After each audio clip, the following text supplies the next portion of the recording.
this. Sorry, I usually like to have the PowerPoint open before I start recording, but I forgot it this time. Sorry. We're starting let me make these announcements because you know them already, but the others don't. Oh, no. Through already? Yeah, I still don't know how to do 30 of them, but I didn't take You are? Don't want to even give it I don't know how to do it. a Hail Mary? Okay. I did this. Huh? I'm like sucking now. What's that? I'm sucking. I'm not doing good at all. Okay. Then you want me to just mark through the knot? Okay. Then I'll go on and grade it if you're sure of that. Okay. Thank you. All righty. We'll get some of those interruptions, I'm afraid. But I forgot to mark you here. And you are. I was just about to mark whoever was coming in the door, but she's in the other class. All right, we now are recording, but I did want to make these last couple of announcements. Today, actually last Friday, was the beginning of the second mini-term, okay? Which means for me, today, I start a second mini-term class, okay? That class meets Tuesday, Thursday, 3:15 to 5:45 for the class, and then 5:45 to 7:45 for the lab. So there goes most of my office hours on Tuesday and Thursday. Now they sit at 12:15 to 3:15. That's all the office hours I have on Tuesday and Thursday. Yeah, it's a good chunk, okay? But even though I'm not teaching a mini-term class on Monday, Wednesday, because I'm now teaching longer on Tuesday, Thursday, my office hours get reduced on Monday, Wednesday as well, at least technically. Because technically now I'm supposed to leave at 2 o'clock on Monday and Wednesday. Now, I won't be leaving at 2 on Monday and Wednesday. There may be some days when some reason I have to, but I would probably be here at least till 4:45 and probably 5:15 most of those days. But that's not a requirement, but just to get my work done, I'll probably be here. But technically, my office hours on Monday, Wednesday are now 11:15 to 12:15, which is also my lunch hour, but I eat in my office. Because Cal 3 starts at 12:15. Yeah. Right. And then ends at 1:55. 1:55, and I'm supposed to leave at 2. So I have 5 more minutes. As Cameron's pointed out, I have 5 more minutes of office hours. 1:55 to 2 o'clock. Yeah. No, but I'll probably be here after 2 o'clock on Mondays and Wednesdays, unless for some reason I can't be, and then on Tuesday, Thursday, 12:15 to 3:15. Friday will still be 7:45 to 11:45, but most of the time those will be on the Birmingham campus. All right, those announcements done. Any questions on anything we've done so far? And basically, again, for those listening at home, I did pass out the test for Chapter 3. Chapter 2. It was, I think, 2 or 3 questions from Chapter 1 and the rest of them from Chapter 2. So, we're skipping 3 and going to Chapter 4. Higher order differential equations. Okay? The cover page here basically shows a whole bunch of stuff. We're not going to do everything. There are 10 sections in this chapter. Okay? I know we won't do 410, which is nonlinear differential equations. Okay? Solving systems of linear differential equations by elimination. We might do a little something there. Green's functions, I'll probably just introduce those to you, but I don't think we'll do a whole lot with that. We'll just see. Most of the rest of it, we're going to at least hit something in most of those sections. Okay. They have a little paragraph at the bottom of page 116. We now turn attention to ordinary differential equations of order 2 or higher. Now, what does that mean? Yeah, second derivative or higher. Right, exactly. Okay. The first 7 sections of the chapter we examine underlying theory and solution methods for certain types of linear equations. In the new but optional section 8, which we probably won't do, it says construct Green's functions. If we have time, I'll just introduce you to them, but we probably won't do much there. The elimination method of solving systems of linear equations is section 4.9, and I doubt if we'll do that. Certainly, I don't think anything in 4.10. I thought maybe that graph they had there was a reason. It's just a pretty picture. Okay, sorry. 4.1, preliminary theory, linear equations. What chapter are we going through? What? How far are we going In chapter 4? Oh. Okay. Good question. At the rate we're going, if we get through everything we need to in chapter 4, we're going to be sort of lucky. But if we do finish 4, we're going to 7 next. Okay? And then 9. But you see, we're already hitting on some of 9 already. We've already done a little bit of numerical. So if we don't get to 9, I'm not going to feel too awful about it. 4 is, to me, 2 and 4 are the crux of the course for what we need. Laplace transforms are nice. They're interesting, but they're not really used that much. Electrical engineering uses them a lot. And that's the only place I know that really uses them a lot. So if we can do a little introduction there, we'll do that. And then numerical methods, that's what you wind up using anyway, but most of these are in packages. So this will just be so you understand what the packages are doing. But 2 and 4 are, to me, the crucial elements of this course. That's why 4 is such a long chapter. It's got the bulk of the rest of the material that we need. Okay, so let's look at, just a little in their introduction. In chapter 2, we saw that we could solve a few first-order differential equations by recognizing them as separable, linear, exact, homogeneous, and perhaps Bernoulli equations. Okay? And I think you saw that on the test too. And okay.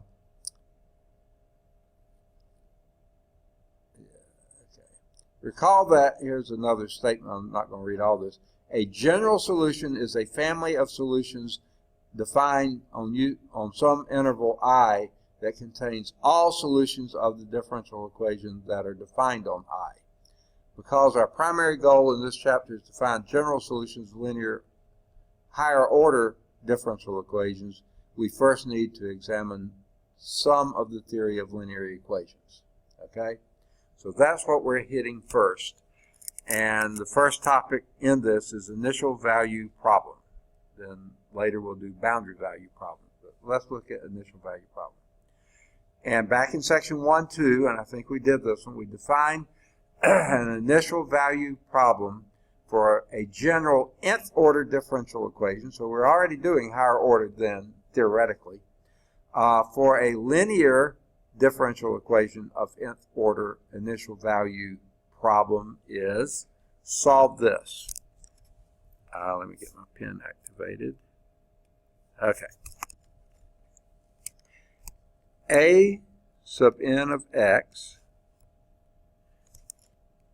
d the nth derivative of y with respect to x n times, okay, plus a sub n minus 1 of x d the n minus first derivative of y with respect to x n minus 1 times, plus, I would do more, but they're so long to right, plus dot dot dot all the way down to a sub 1 of x dy dx plus a sub 0 of x y is equal to some g of x. So even with the dots in there, I can hardly get them on one line. Okay. Now let's just look at this in general first. Usually you think of the a's as being coefficients.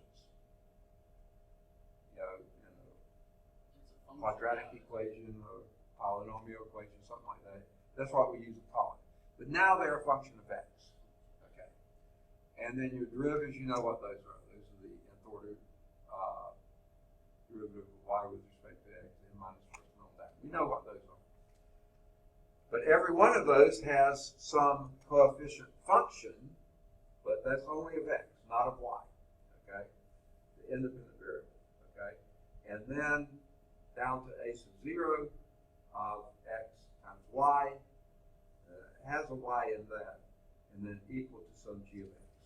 That's your standard form, linear form for a higher order linear differential equation. So basically, you start off with, let's say, the second derivative of the a of x function, and then you Right. do the first derivative, Right. and then you got a0. Y itself, and then equal to some function of x. Yeah. Now,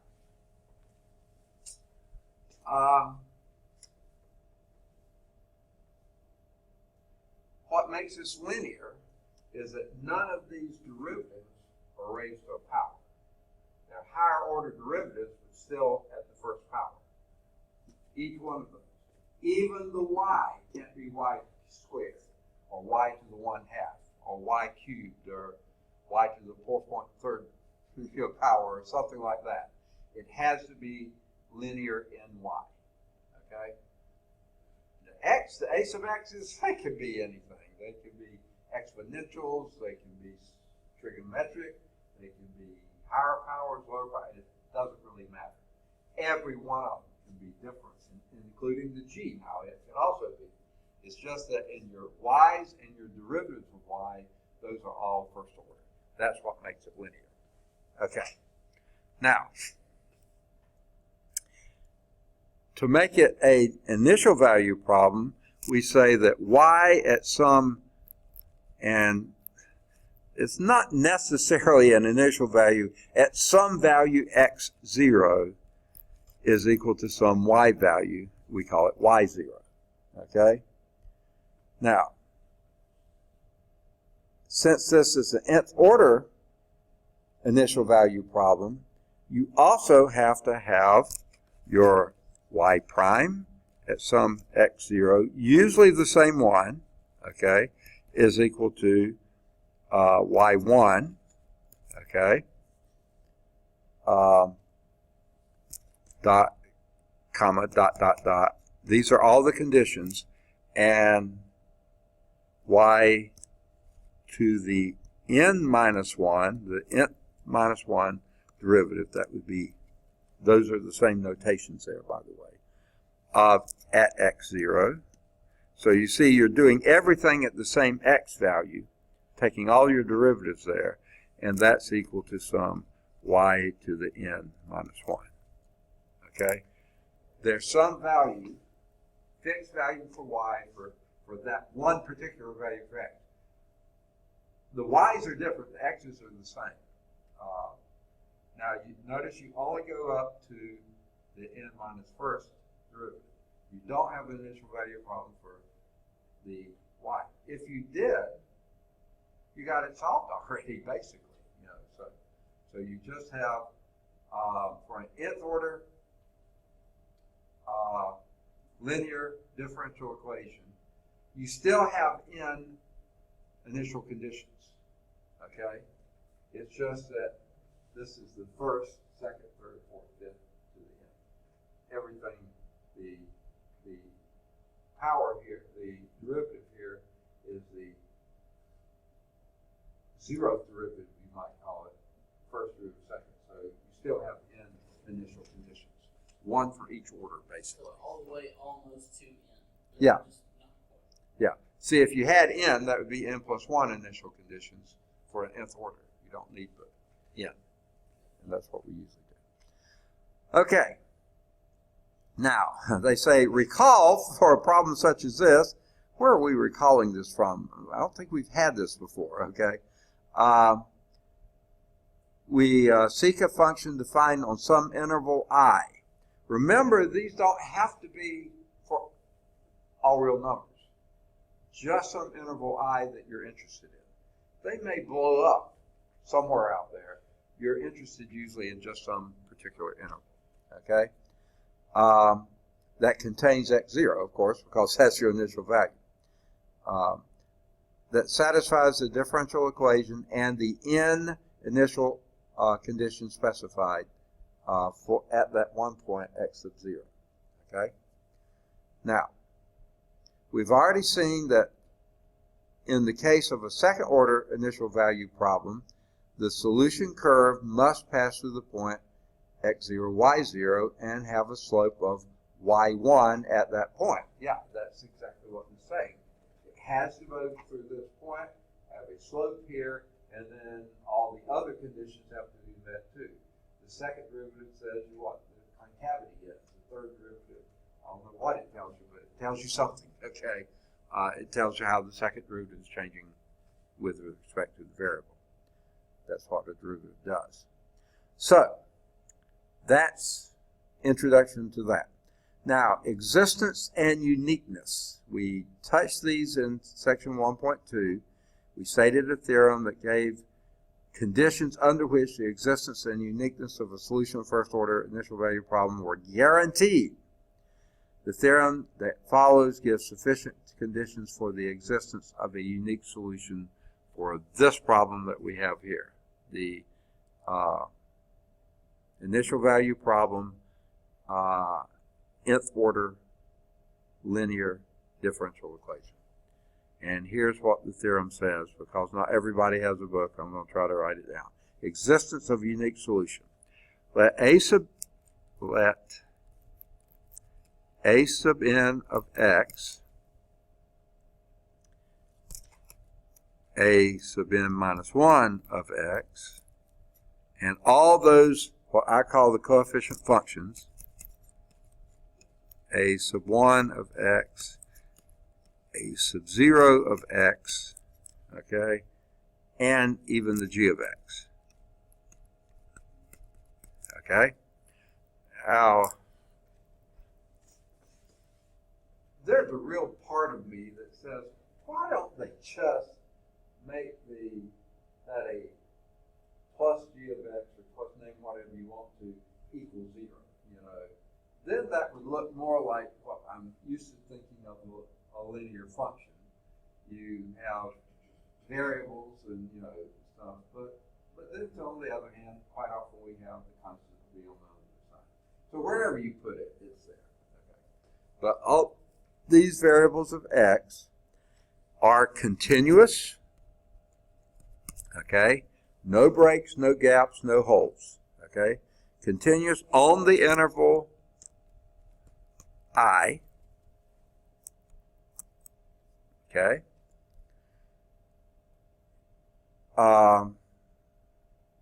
And here's the other one that looks sort of familiar. A sub n of x cannot equal 0. Okay? For every x on the interval.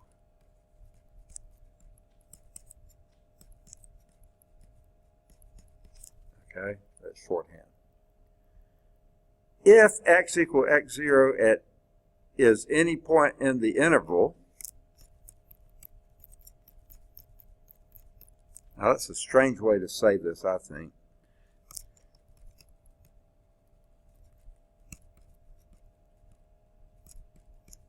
Okay. Then, if that's true, then the solution y of x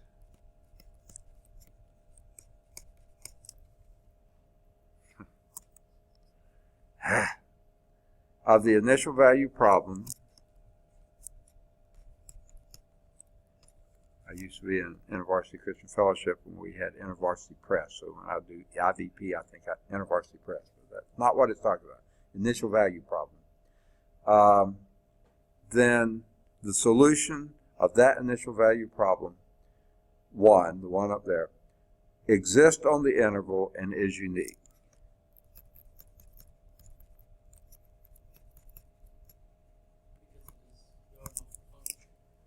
Second? Because it is going off a function, right? That's why it's unique. Okay. Say that one more time. Because it's a function. Okay. Yeah. What unique means is the one and only. Right. You can't have a bunch of them. Yeah. Okay. I see what you mean. Yeah. Okay. Sort of that same type of thing. Exactly. Victor. Right. And notice here, all that's required is every one of those functions of x has to be continuous. Now notice they don't even have to be differentiable, okay? They just need to be continuous. And remember, not all functions that are continuous are differentiable, like anything that has cusp or points or something, but they just need to be continuous. And if they are, then the solution for that exists, and if you find the solution, it's the only solution. So, that's what that theorem's telling you. So let's do example 1.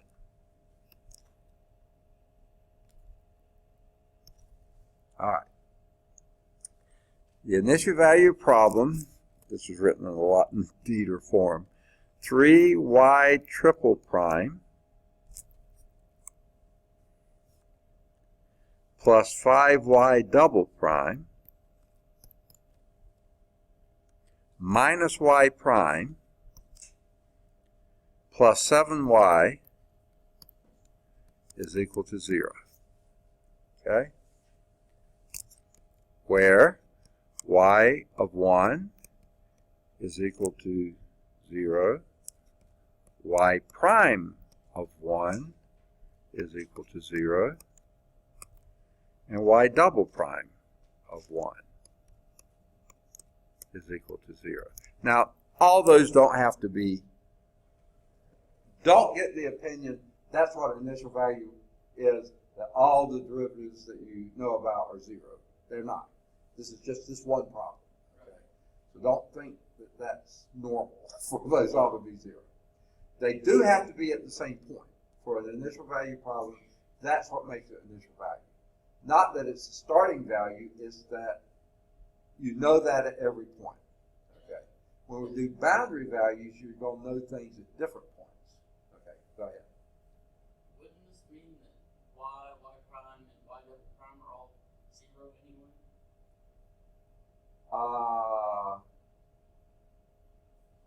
From those? No, just at that point it is. In other words, this function, wherever it is, crosses its origin. That's, no. At x equal 1, it's 0. At x equal 1, the slope is 0. At x equal 1, it has a inflection point. That's what that tells you. But notice, they're not 0 everywhere. It's a critical point. It's a critical point, and yeah, exactly. And it crosses the x-axis. So That's all that tells you. There's nothing magical about the zeros there. They just chose to do that. Okay. Now, are they going to show you how to do this yet? Okay. Now, one thing they tell you, maybe this is what you're asking, because G is 0, not because those are 0, but because G is 0, obviously, hopefully, it's obvious that when y is equal to 0, y prime is equal to 0, y double prime is equal to 0, and y triple prime is equal to 0, that satisfies the equation. Okay. So if that's what you were asking, I thought you were focusing on that. If you're focusing on this, yeah, that's called the trivial solution. That y is equal to 0 everywhere, and the first derivative is equal to 0 everywhere, second derivative equals 0 everywhere, third derivative is equal to 0 everywhere. Yeah, that is a solution because that g of x is equal to 0. Now, and maybe you were meaning this, and I just didn't catch it, you were meaning it, because we're told these are all continuous functions. They're constant functions. Constant, constant, constant, constant, constant, okay? Because they're continuous functions, and they're, we know there's one, that means it's a unique solution. So that does mean it's the only solution. The solution exists and is unique. That's what the last theorem said. And so I don't know if that's what you meant, but by saying that, yes, it is. Because the third order equation is linear with constant coefficients, it follows that all the conditions for theorem 411 are fulfilled. There, y is equal to 0 is the only solution on the interval containing x equal 1. The only one. And if y is equal to 0, certainly all its derivatives are 0. So, yeah. Maybe your insight was saying exactly that to you, but indeed that's true. So, how do you know that this is a unique solution and not just... Because of those coefficient functions being continuous. And the first one not being 0. I think that's the only requirement. And the g is also continuous. All those are continuous. They're all constant.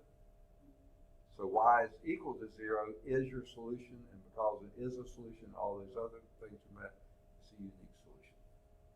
So yeah, big whoopee deal here. You can change those coefficients to anything. Yeah, that's the only one. Okay. Maybe we can have one that does more. Okay. So that one, the only solution is y is equal to 0. Okay.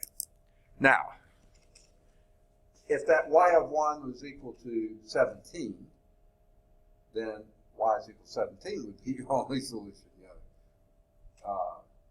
And all the other things would have been 0. But this one just happens to be, that fixes it. It has to be equal to 0 everywhere. All right. Boy, wasn't much of one to start off with, was it? No. Maybe it was encouraging. I don't know. All right, let's do example 2. You should verify that the function, now here they're doing things a little backwards. And this is how they started chapter 1 too. Kinda. Y is equal to 3x to the 2x. 3e. I'm sorry, I can't write.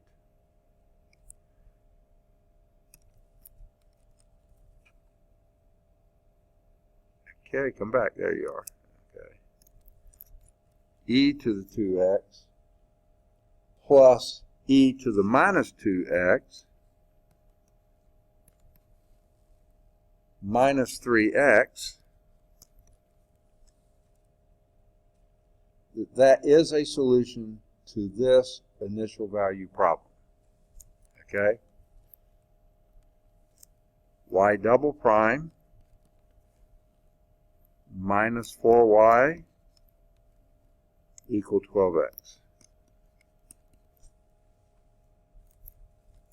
When y at 0 is equal to 4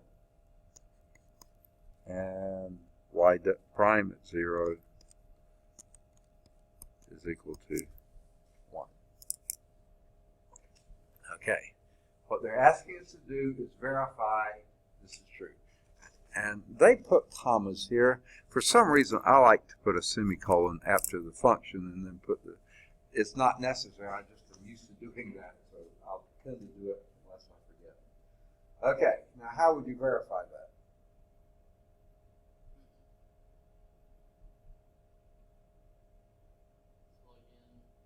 Okay. Well, the first thing to do is if that's your y, then y is 0. It better be 4. If it's not going to work at all. Okay. So let's do that first. Y of 0. See what it is. Y of 0. That would be 3 plus 1. minus, no, 0, that's it. Yeah. And sure enough, that's equal 4. Check. That works. What would you do next? Take a derivative. Good answer. Okay. Y prime is equal to what? 6e to the 2x. Right? Okay. Minus 2. Minus 2 e to the minus 2x minus 3.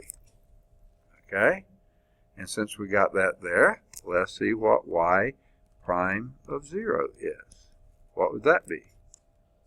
6 minus 2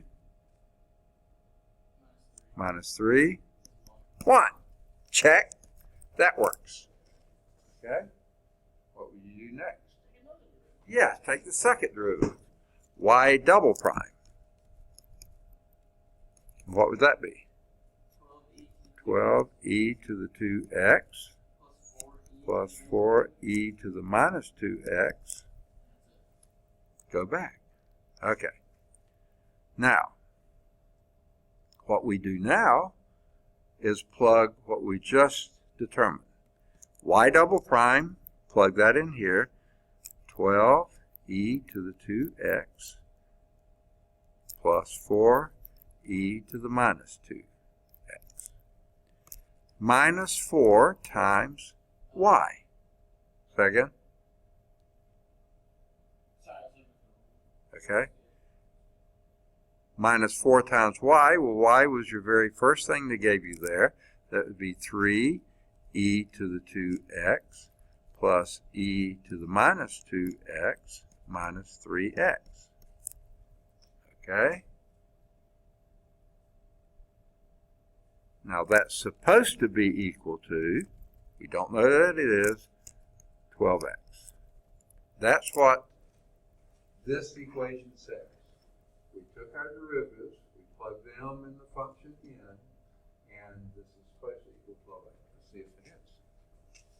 Well, this is 12e to the 2x plus 4e to the minus 2x minus 12e to the 2x minus 4e to the minus 2x plus 12x, and because this is equal to that, this is equal to that, that's equal to that. Yes, yes, it is. That solution satisfies that this differential equation with those initial conditions. Okay? So now we are going to be coming up with the equation that works for all this, right? What's that? We're going to be coming up with that first. Okay, yeah, that's what the rest of the thing is. How do you get that? Okay, that is the key. Okay, but this is how you verify, and we saw, yes, indeed, that does satisfy, because all these functions here are continuous functions. That is, not only does it satisfy, it's the only one that does. It's unique.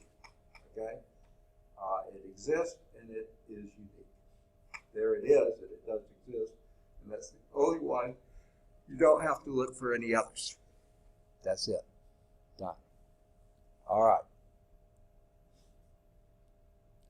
Now, the requirements of that theorem, that all your a sub i's of x's, a sub 0x, a sub 1 of x, a sub 2 of x, up to a sub n of x, be continuous, and that first one, a sub n of x, not equal to 0. For every x only in the interval I are both important. Okay? The two that they are continuous, and the a sub n of x, excuse me,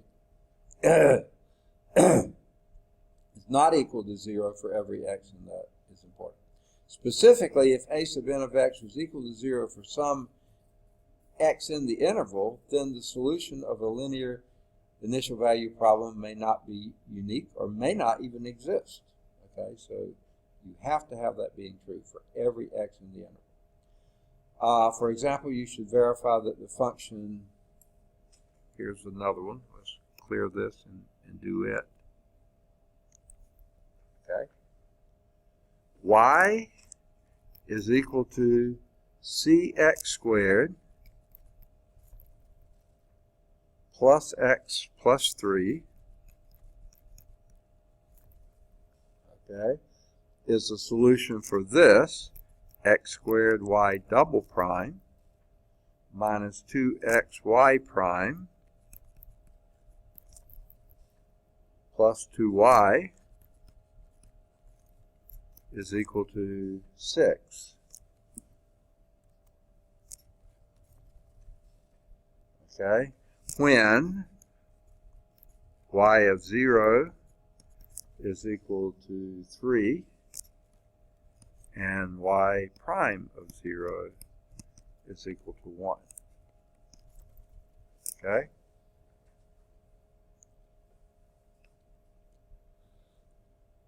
Okay. And this says on the interval all real numbers, the real number line, for any choice of parameter C.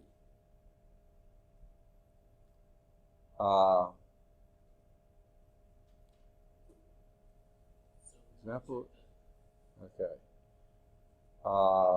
That's problematic, isn't it? Oh, yeah. Let's see if that's true. Now, right off the bat, what's that? Okay.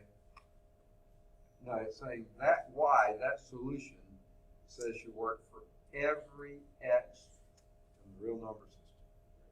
Okay? And if that's the case, it says for every value of C. We've just contradicted our rule, hasn't it? Because that's a continuous function. That's a continuous function. That's a continuous function. That's a continuous function. What haven't we satisfied? That's not 0. That is equal to 0 at x equals 0. So therefore, thank you. What's that? I'm going to finish it on Thursday after class. Okay, Thursday. Okay, I'm going to grade what you've done so far.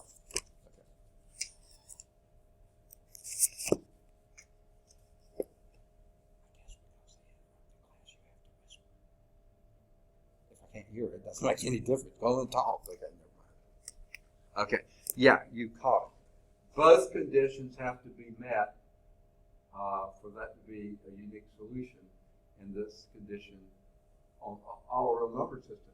If you exclude x equals 0, like for all real numbers, 0.5 to infinity, or negative infinity to negative 1. If you just did that, then the C is fixed. Okay? But that, see, that doesn't. But it says verify it. So let's see. Does that indeed happen? How would you check it? Well, you don't even have to. First, let's plug in a 0. Yeah, y of 0 is equal to 3. Yep, that works. Now take a derivative. Y prime is equal to 2cx plus 1. Now plug in y is equal to 0. 1. That checks. Okay. Now take another derivative. And that's equal to 2c, or not 2c, okay. And that would be, let's see if that fits the requirement here. X squared times 2c minus 2x times 2cx plus 1 plus 2 times cx squared plus x plus 3 is that equal to 6? Okay. Let's see what happens here. What do you get here? 2cx squared minus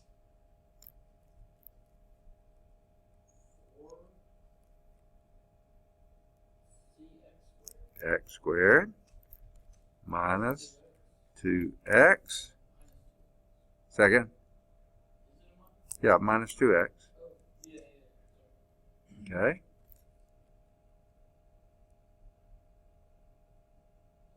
Plus 2cx squared plus 2x plus 6. Is that equal to 6? See, plus 2 is 4 minus 4. That's 0. Minus 2x plus 2x, that's 0. 6 equals 6. Yes. That does satisfy the equation for every value of c. So therefore, it's not a unique solution. Something must be wrong. What's wrong is it didn't meet the second requirement that the coefficient function, leading coefficient function, if you want to call it that, cannot be 0 anywhere in the interval. So that introduced complete error, by not requiring that to be the case. Okay. Now, I hate to say this because I don't want to do it, but if that had been x squared plus 1, that can never be 0 in the real number system anywhere. So, and that's a continuous function. So, yeah, that should have, it may not have fit these initial conditions and stuff, but it should have a unique solution. Later, we'll figure out how to figure out which one that is. All right. Now, let's go to boundary value problems just to introduce them and let you know what they are. Another type of problem consists of solving a linear differential equation of order 2 or greater, in which the dependent variable y or its derivatives are specified at different points, not just at a single point. A single point is called an initial value problem. If you've got different points, it would be considered to be a boundary value problem. So, a problem such as this, where did that come from?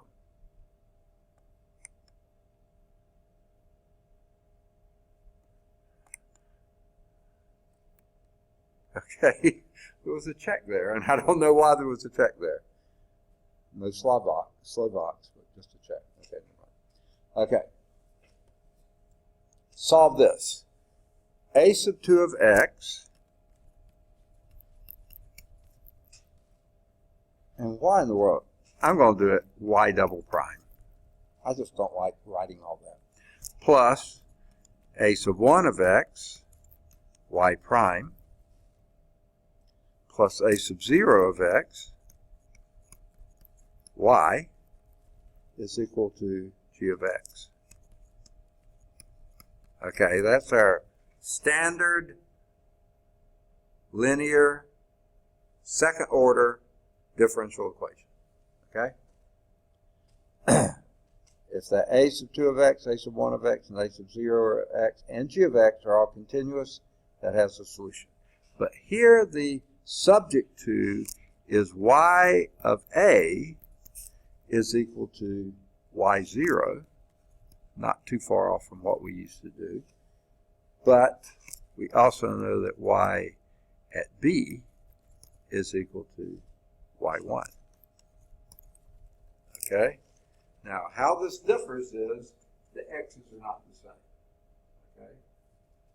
Now, if the x's were the same, then you'd have to have more derivatives. A y prime at a, you would have to know what that is. Because so the boundary value problem just gives you more than one x for which you know something about the problem. It may even have been a first derivative rather than the function itself. So That's the requirement. It's a second order equation. You need two boundary conditions. And we got them. They'll work without knowing any derivatives. Okay. It's called a boundary value problem. The prescribed values y of a equal y0, I'm sorry, and y of b is equal to y1 are called the boundary conditions. The solution of the foregoing problem is a function satisfying the differential equation on some interval I that contains both a and b. So the picture in the book shows I going from a to b. No, I'm sorry. It just shows that a and b are both inside that interval. They've got to be. Okay? But you can have values beyond them. Okay. So, what that means, they don't have to be on the boundary.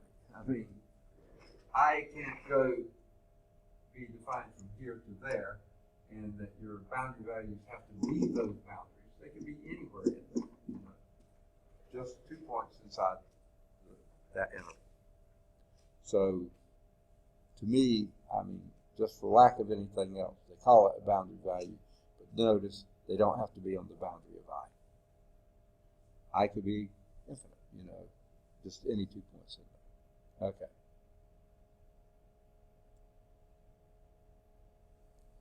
Okay. For a second order differential equation, other pairs of boundary conditions could be, here could be others, y prime of a, this is what I was saying before, I didn't realize I was going to talk about it right now, equal y0 rather than y, or y prime with the second one being y of b equal y1, or you could have had y of a equal y0 when y prime of b equal y1. Or you could have had y prime of a equal y0 and y prime of b equal y0. Okay? I mean y1, sorry. It could have been y0, but it didn't have to be. Okay. That's what I want to write, but it didn't pick up the eraser. It's still not picking up the eraser. Okay. Sorry. I wrote the wrong thing down. Okay. So any of those boundary values could have been true. Notice you never do the last derivative. The maximum derivative, the nth derivative is never given as an initial condition or a boundary condition. It's always the lower orders. Okay? And so you can know y is at two different points. You can know y at one point and derivative of y at another point, or vice versa, or the two derivatives of y at different points. But any combination of those. There's only three for that. I mean, four for that.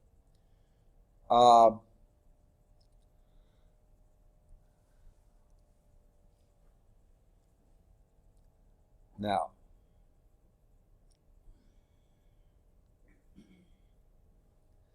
these three pairs of conditions,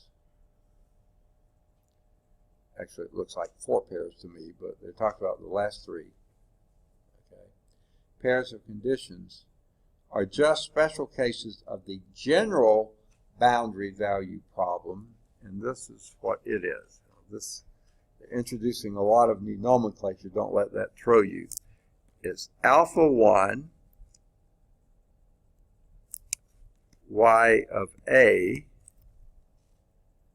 plus beta 1 y prime at a is equal to gamma 1. And alpha 2 y of b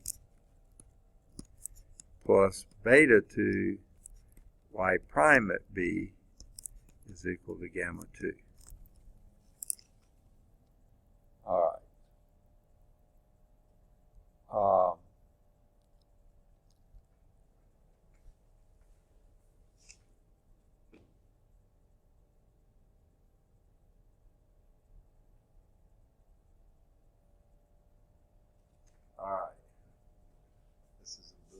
way of saying it, but it is a generalization. And I think it includes the top one too. But well, if y of a is equal to some fixed thing, and that would be alpha y of a plus beta 1 y prime of a. So this one, some linear combination of this one and that one. Okay. Notice the coefficients are different. Is equal to one number, and some linear combination of this one and that one, or this one, doesn't matter what, is equal to another constant.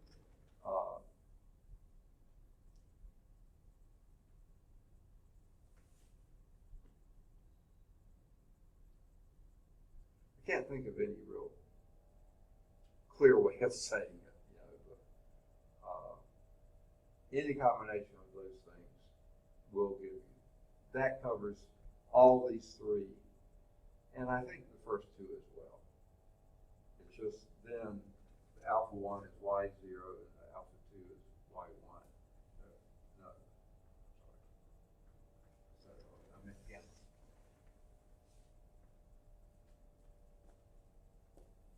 If these are 0, then this is covered by gamma 1 over alpha 1 is y0, and gamma 2 over alpha 2 is y1. So that, and the betas are 0. Okay. So I don't know why they introduced that. We'll see something like that if and when we get to eigenvalues, eigenfunctions. That's getting more toward that. We're not there yet, so I think it'll make more sense when we get there. Okay. What's that? Example number 3? Yeah, I believe so. The next example shows that even when the conditions of theorem 411 are fulfilled, a boundary value problem may have several solutions, as suggested in figure 411, a unique solution or no solution at all. Well, now that seems then, oh, wait. Okay. Go back to 411. It's an initial value problem. 411. Huh? No, I'm saying the theorem. Theorem 411. That theorem holds for initial value problems. It doesn't hold for boundary value problems. That's what this is showing you. Okay? A boundary value problem could have several solutions, as shown by this figure here. Yeah, the figure here. Unique solution or no solution at all. Okay. So that's what 3 is going to show us, they say. Let's see. In example 7 of section 1.1, way back there, we don't have to go back there, we saw that the two-parameter family of solutions of the differential equation x double prime plus 16x is equal to 0. Its solution is x equals C1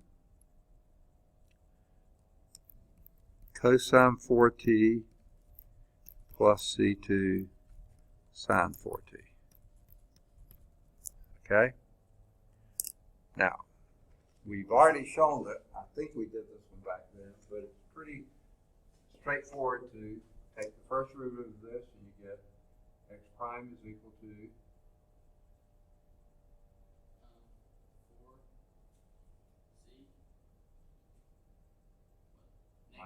minus 4. Negative 4c1 sine 4t plus 4c2 cosine 4t. X double prime then would be, it probably would have the thought we could do it in the head, but it does get pretty confusing. That would be x prime would equal minus 4c1 sine 4t plus 4c2 cosine 4t. X double prime is equal to negative 16c1 cosine 4t. Hey.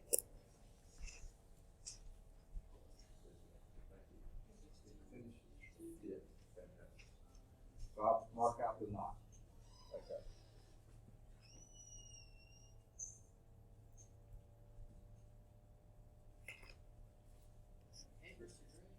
Yes, got work to do. All right. Alright, so, and And we have minus 16 minus 16c2 sine 4t. And if you add this to that, or plug this into that, and plus 16 times this, you'll see everything goes to 0. No matter what your C1 and C2 are. Okay? Because they both have the C1 and C2. Yeah, exactly. And they hang around there, whatever they are, they stay there. Okay. Now, if you had an initial value problem, that means you knew what x was at some t and what x prime was at some t, then you can identify what those C1s and C2s are. But if you knew what x was at some t and what x was at some other t, no, you don't have enough restriction to know what it was. And that's what their figure, and the more I look at this, I think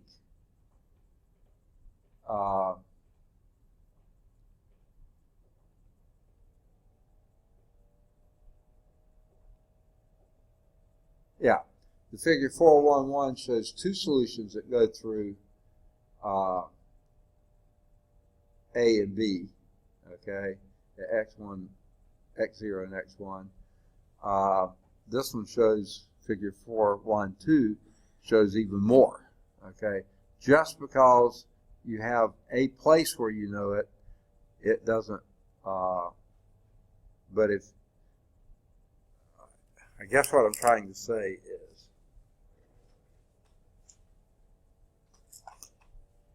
if you knew the value at A and the direction at A, then you would be fixed to either the blue curve or the pink curve. Okay. But if you knew the value at A and the value at B, and they were the same, any curve that goes through those two things would have to be. But you see, that's because your first derivative is not the same. Okay.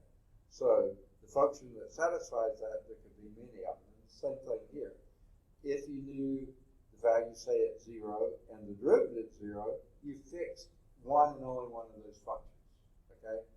But just knowing the value here, the value there, and the value there, you have any two of the three, you can have an infinite number of solutions going through there, depending on what you see. So to have a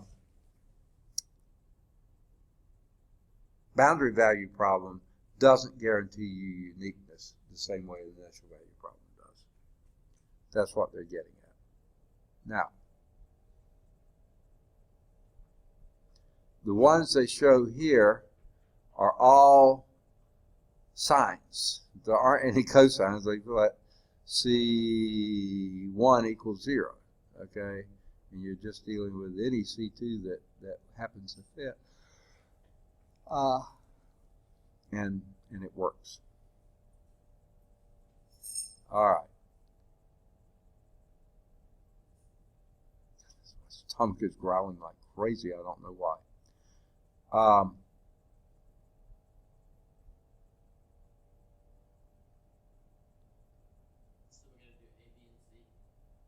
Yeah, I'm trying to see where they're getting these, what they're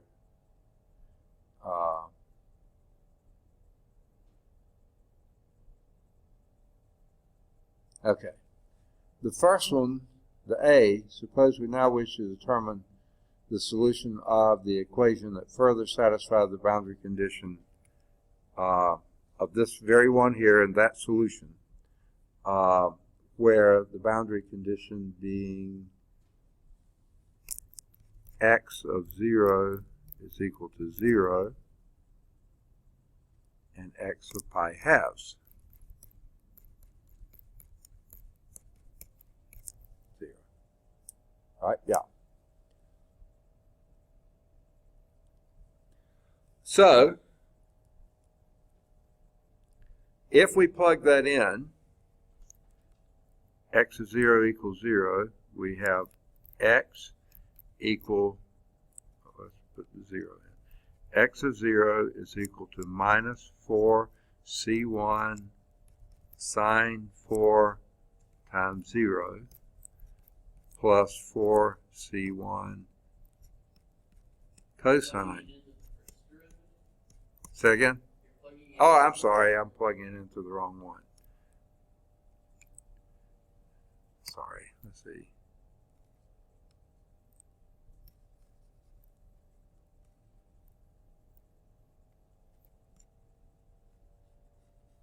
Let's just, yeah, that was fine. I could have left that. Okay, my eyes wonkers on me. C1 cosine 4 times 0 plus C2 sine 4 times 0. Okay. And we know that's equal to 0. X of 0 is equal to 0. What does that tell us? Cosine of 0 is 1, so that means C1 is equal to 0. Okay? So therefore, your solution is x of t is equal to C2 sine 4t. Okay? Well, C1 is equal to 0. Now let's plug in the second one, and that says that x of pi halves is equal to, we've already got C1 equals 0, I think.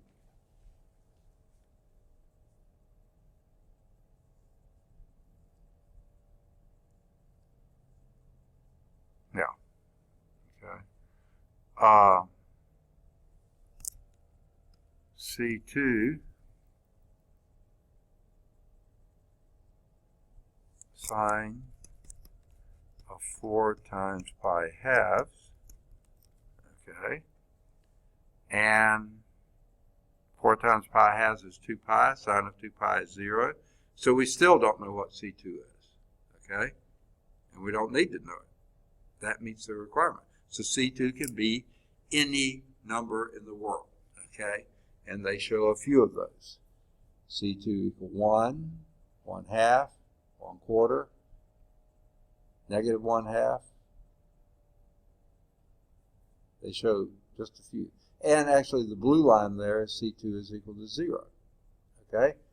All those equations fit the differential equation and the equation there. Now we know with that differential equation, then the x double primes work too. We don't have any values to give them, but they're there. Okay. So that has infinitely many solutions. Okay. Now, let's say, I'll try to do this as judiciously as possible.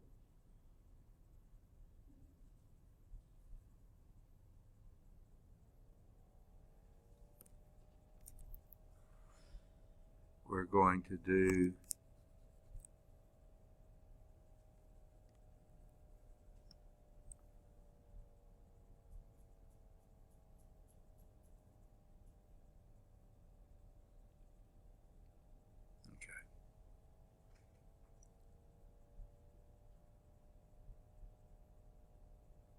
x of pi eighths. I may need to erase something more. I'll wait and see. Okay. Now, in this case, another boundary value problem, same differential equation, same derivatives and everything. Let's see what happens when you plug in a 0. Well, you still got C1 is equal to 0, right? But now let's plug in x equal pi eighths. And you get x of pi eighths, I'll plug it in up here, is equal to C2 times 4 times pi eighths. Okay? Well, what does that give you? C2 times the sine of pi halves, right? Well, what's sine of pi halves? 1. And we know this has to equal 0 because of this initial condition, boundary condition. Well, that means C2 has equal to 0. Well, that means the only solution, well, it's no solution. It's x equals 0. The trivial solution. It has no solutions. Okay? That's the only possible solution there. But with C1 and C2 both being 0, it has no solutions. Okay? And finally, if we change the problem to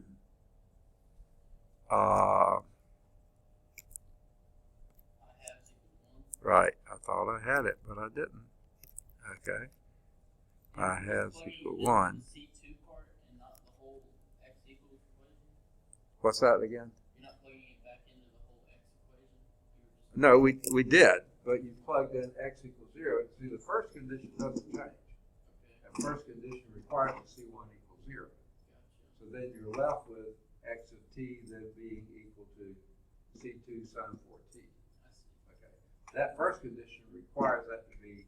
It gets rid of the cosine. Yeah, it gets rid of the cosine. Or it gets rid of C what? C1 is 0, yeah. Which is, I guess, a better way of getting rid of the cosine, yeah. All right. So let me.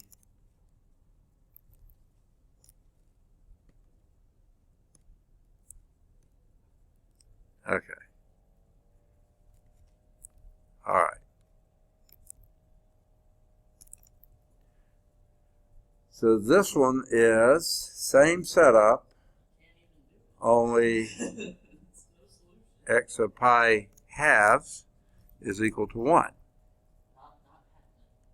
So we wind up with that. So we put pi halves equal 4 times pi halves. That's sine of 2 pi, which is 0. Yeah, that's sine of 2 pi. That's equal to 0. So you get C1 not restricted at all. Okay? So, but yeah.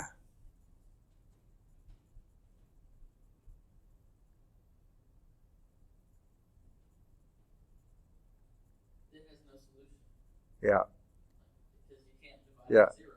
Yeah, the other one had x equals 0. That was your only solution, the trivial solution. This one now has no solution because, so the other one only had one solution, x equals 0. Now we have no solution because,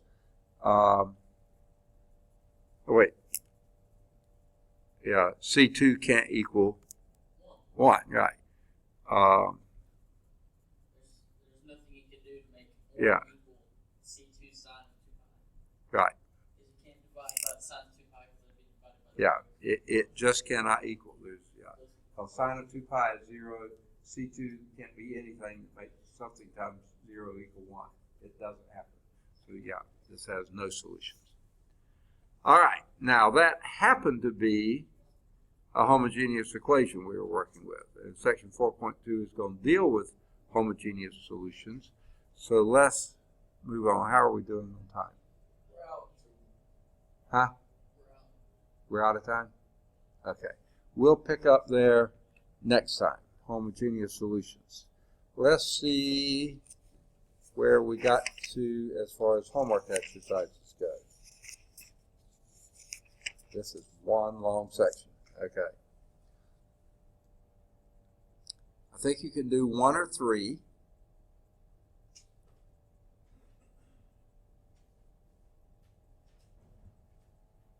Now, again, this is all depending on if the answers are in the back. I haven't gone back to check those. I've forgotten to do that a few times now. I think we can do 5 or 7.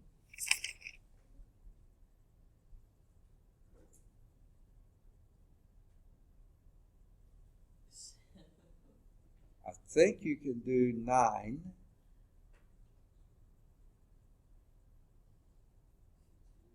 I think you can do 11.